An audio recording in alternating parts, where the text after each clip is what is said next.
Hi, Jeff Camart here with another energy medicine exercise just for you. This one is a neurovascular hold. So there's main neurovascular holds are right on the forehead. And when we hold these, what's it good for? Well, holding those can help bring blood back to your forebrain. So what happens often is that if you experience a stressful experience or your perception of a situation as stressful, you're likely experiencing you would call fight or flight or freeze, and in that your body's physiology changes things to accommodate needing to fight or to flight or to freeze. So very likely the brain, the blood flow and energy flow that's in the brain, allowing you to be creative and be successful and in harmony with the work or energy output that you have, is suddenly shifted into a fight, flight, or freeze, sending blood and oxygen and energy into other parts of the body to allow you to be prepared to fight, flight, or freeze for whatever perceived stress that you may or may not have. Whether it's actual stress or you're just perceiving it as stress, it is stress. Your body will release the hormones as a stress response. So, if you're in a state where you know you're experiencing a stressful moment or period or conditioning of stress, and you want to bring yourself back to a state of homeostasis or back to a state of calm or uh, calm and homeostasis, you can use a neurovascular hold by just placing your hand on your forehead. Have you ever seen anyone or noticed, or even done this yourself? You're like in a stressful situation or something just sort of dumbfounds you or throws you off, and you're like, oh my God, you just instantly like put your hand to your forehead. If something kind of startles you, frightens you, or whatnot, there is this natural response. So instinctively, we are already drawing or bringing your hand to your forehead. So what we're working with here is the electromagnetic potential in your hand and the electromagnetic potential of your blood. So the blood has left the brain and the forebrain to do other functioning for fight, flight, or freeze. But by placing a hand on your forehead, you're looking to bring back and encourage that blood flow, and with that the energy flow back into your forebrain so you can be creative or you can become calm again or reset your nervous system to help you to get back to being productive in whatever it is you're looking to do, whether that's physically or mentally, being more productive and in tune and making good decisions about what you want to do in those moments. So you could simply just place your hand across your forehead, and those main points on your forehead then are you're drawing energy back into and blood flow back into the forehead. So in that, as always, in all my other energy medicine exercise, I would always recommend that you set an intention. So if you're feeling off, set an intention. I want to bring back harmony or calmness or love for myself or any of those kinds of concepts. Set an intention that this is what I want to achieve and accomplish, and then placing that single hand. Or if you'd like, you could use the fingertips, are quite magnetic and powerful and potent as well. Maybe you want to use those, or your hands over, or a single hand. There's lots of options there, and you can play with that to see what suits you and feels best for you.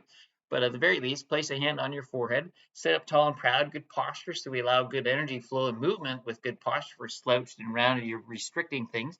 So be tall, proud, and open. Breathe slowly, gently, yet fully. So not forced breath, big breath, like fast and quick, but gentle, slow belly breathing in through the nose. You get that parasympathetic system cued by breathing in through the nose, and let that breath in and out gently and easily.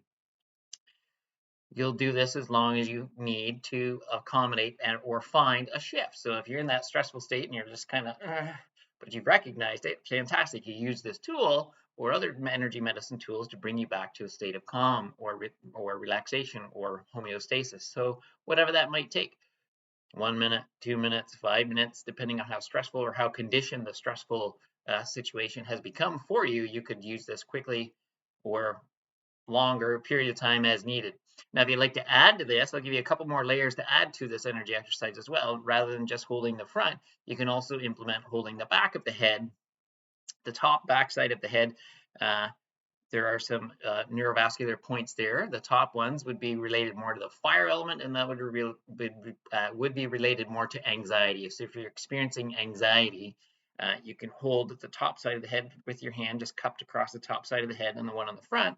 And then in between those two, you're kind of sandwiching or drawing energy flow through that. But again, you can have an intention of I'm releasing anxiety and I'm bringing calm, or you can think of between those 2 points, there's a nice uh, uh, figure eight or weaving of energies between the front of the head and the back of the head that's connecting and lining up.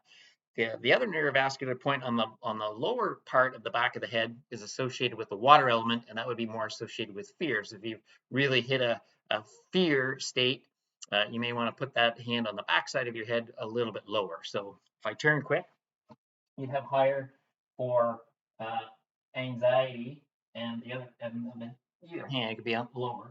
From a little higher on the head, a little bit lower would be for the water element or for fear. So you can work with that. So again, an intention of sending energy from the front of the brain to the back of the brain, weaving all things together, tying all that together, breathing slowly, calmly throughout, whatever it takes until you find or notice or sense the shift in yourself.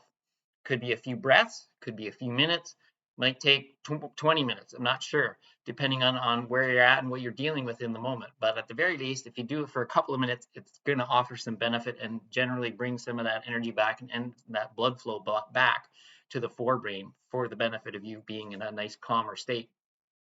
And then you can, at the end of that, if you do feel you've gotten there or you're not quite there and it's taking longer than you think and you want to try to speed it up, if you're familiar with my Soothing Sigh energy medicine exercise, that breathing exercise, you could apply that if you feel it's taking too long for you to get to that point. So if you're a couple minutes in and you're running out of time or running out of interest and you don't want to hold anymore, you could try the Soothing Sigh. You could check out that video or look for that video and add that Soothing Sigh at the end to maybe try to speed up resetting your nervous system and bringing things back into harmony a little bit quicker. So there's a fantastic little energy medicine exercise for you, neurovascular holds, and you can add on whatever else you like through that with your breathing, your intention, your good posture, and best of luck with that. I'll help you to reset and be set to go and good to go for whenever you experience fight or flight or freeze response. And thanks for taking the time to watch. Glad to have you here, and I look forward to sharing more energy medicine videos with you in the near future. And if you want to meet or have an in-person or a remote session, you can check into the details below, and you'll find ways of getting a hold of me to reach out and set up sessions for me to help you out if you'd like. It would be my pleasure to work with you. So thanks again, and I look forward to seeing you again real soon. Thanks. Bye for now.